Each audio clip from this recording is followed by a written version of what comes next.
What's happening, everybody? Want to talk a little bit today about location and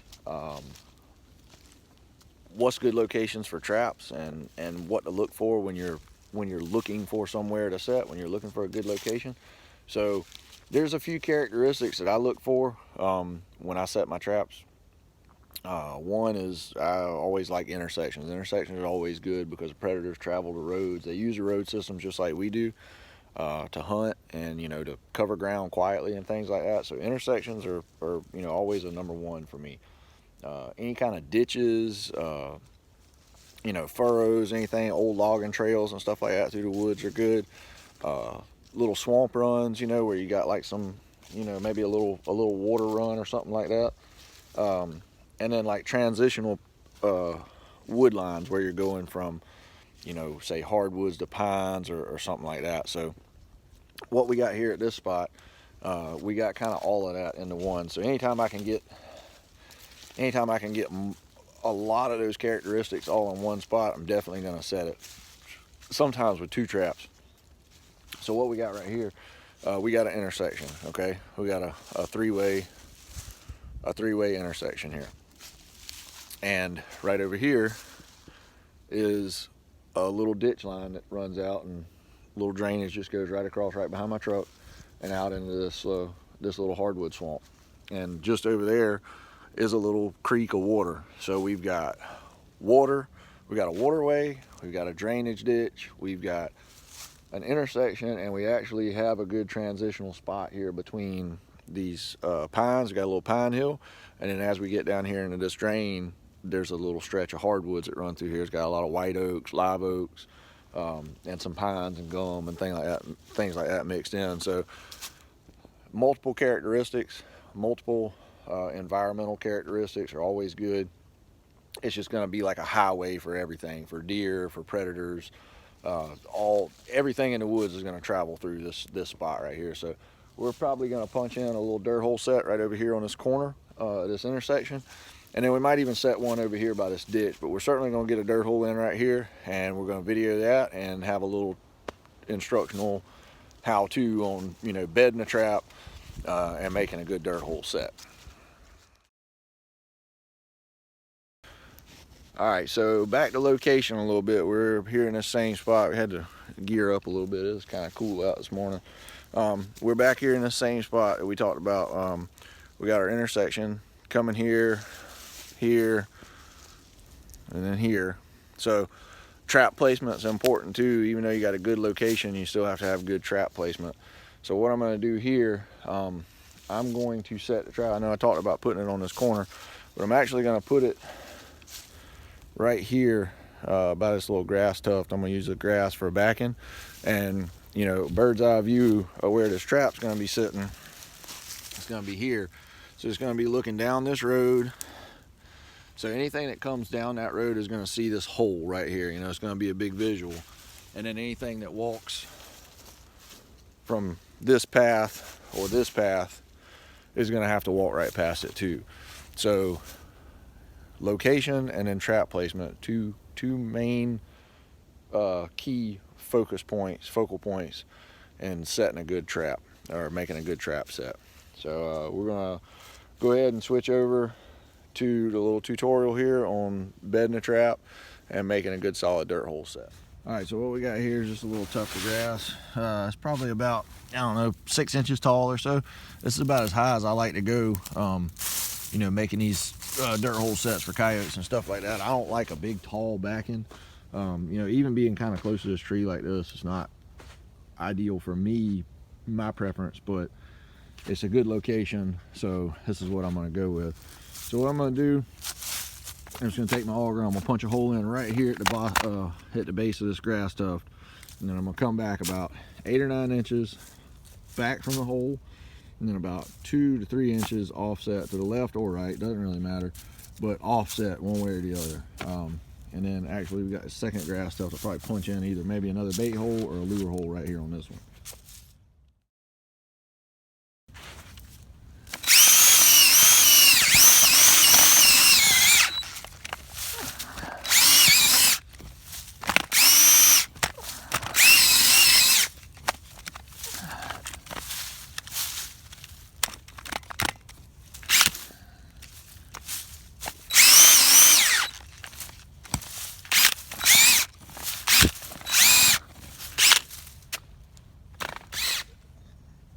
All right, so that's what we're working with here. We got our 2 holes.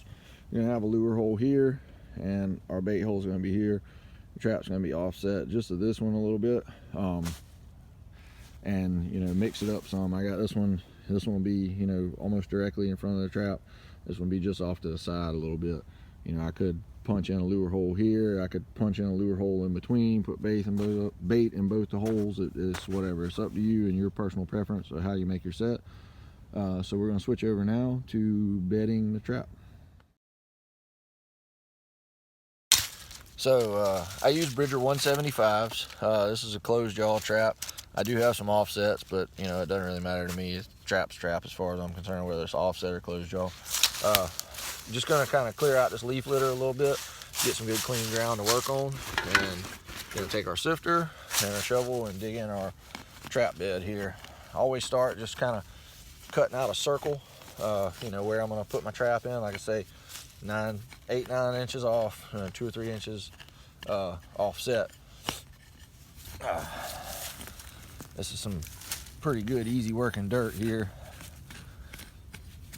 I always dig my bed a lot deeper than what I need, so that I have plenty of room to hide my chain and things like that underneath.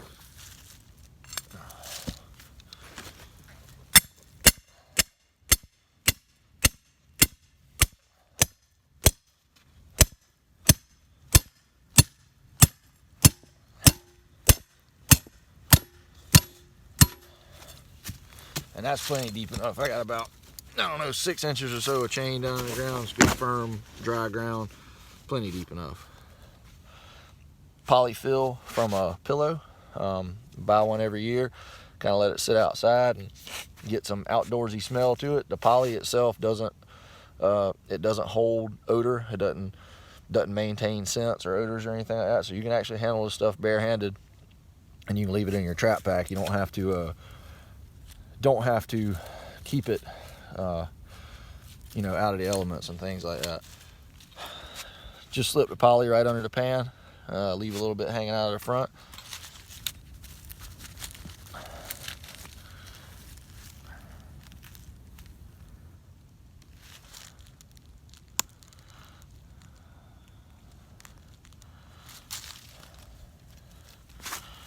Nice level pan.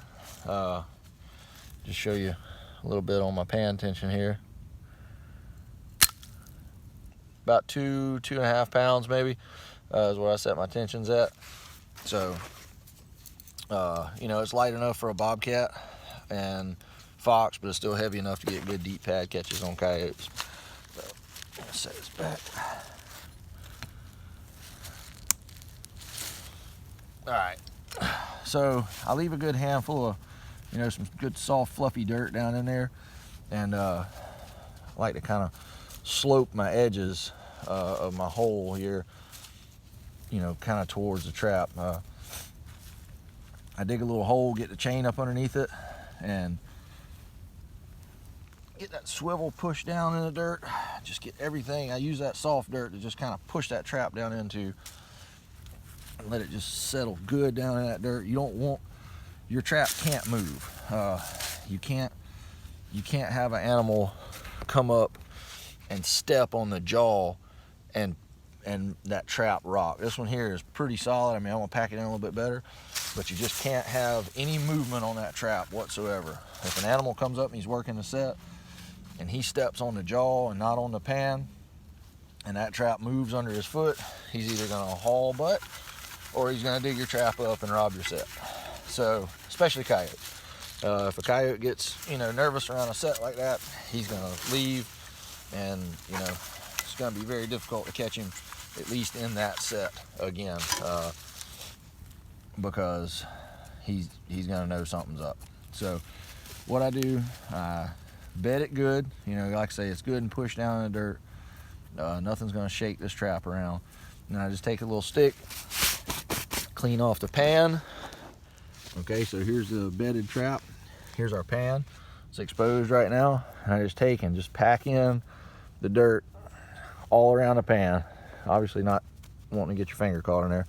Okay, so this thing is bedded good and solid. You can poke anywhere on the outer edges of the trap, and it's not moving. It's set in there hard. I like to pack my dirt down, you know, pretty good. I don't want this thing to feel unnatural when something's walking around up here. And then I just give it a light little dusting right over the pan to cover it up. Maybe a little bit more just in case we get some rain. Okay, all right. Now we've got this humongous circle of, you know, different colored dirt that's out here in the middle of all these leaves and everything like that. So what I'll do is I'll take and I'll just kind of get a handful or two of this, you know, overcast, overspray, so to speak, and just fill it back in with a few leaves. You don't want to get much because you don't want something to get hung up in your jaws or, you know, something like that that'll prevent the trap from closing all the way and, you know, leaving you an empty trap and a well-educated animal. So I just kind of try to brush it down a little bit, you know. It's still got some exposed dirt on it, which you're gonna have to have.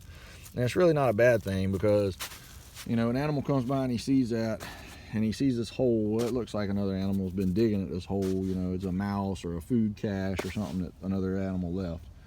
So, you know, good, fresh, clean dirt like that's not necessarily a bad thing, but I do try to mask it a little bit. All right, so I want to move on to the bait and lure portion now. What I got here is a bag of sheep's wool, some fresh ground mice meat. Just what I chose to call it. This little name I picked out called 3 grind mice. I thought it was kind of catchy. There's nothing but just fresh ground mice in here. I raise my own mice and rats every year to make my own bait and lures.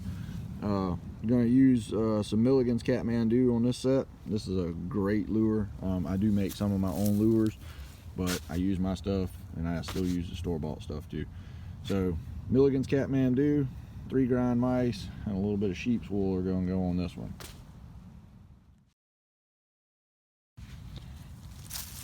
Alright, so we got our lure hole and our bait hole. Here's the Kathmandu. This stuff's, it's pretty potent, but it's not like skunky and musky too bad. I don't really think that coyotes, at least we don't have skunks around here, so skunky lures don't really work that well around here for us. So I just dropped just a little pea-sized amount of that in there and just kind of toss a stick on the backing. I always carry a spoon.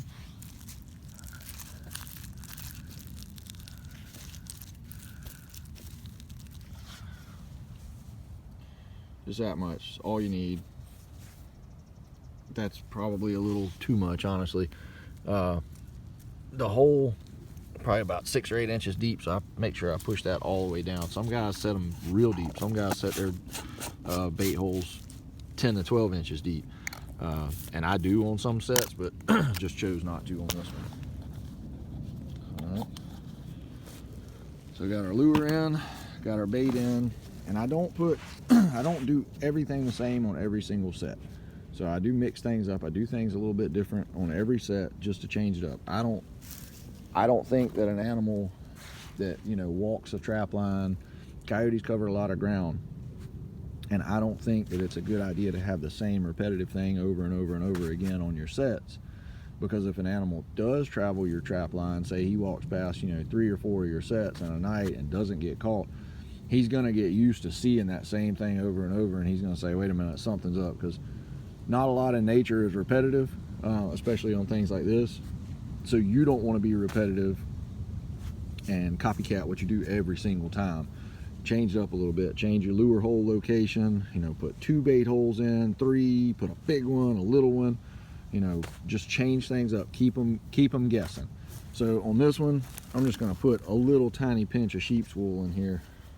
Just a little bit. This stuff's got a good animal smell to it, and it's, you know, it's white, kind of whitish yellow colored. It's untreated sheep's wool, so it's a visual attractant as well. So I'm going to put that in the bait hole, okay, and we're just going to push that just about halfway down in there, okay. So you can see now if that animal comes anywhere down this road,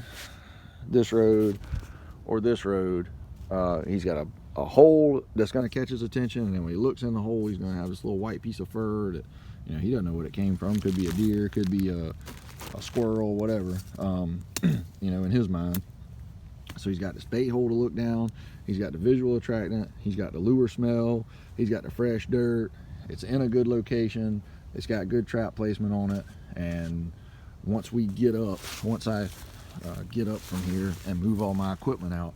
I'm going to take and just kind of mist the ground with a little bit of fox urine where I was kneeling, just to kind of mask my smell a little bit. And that's pretty much it, guys. That's my standard dirt hole set. So hope that helps some of you guys. Hope that you gain some information and knowledge off of this, and good luck and tight chains to all of you.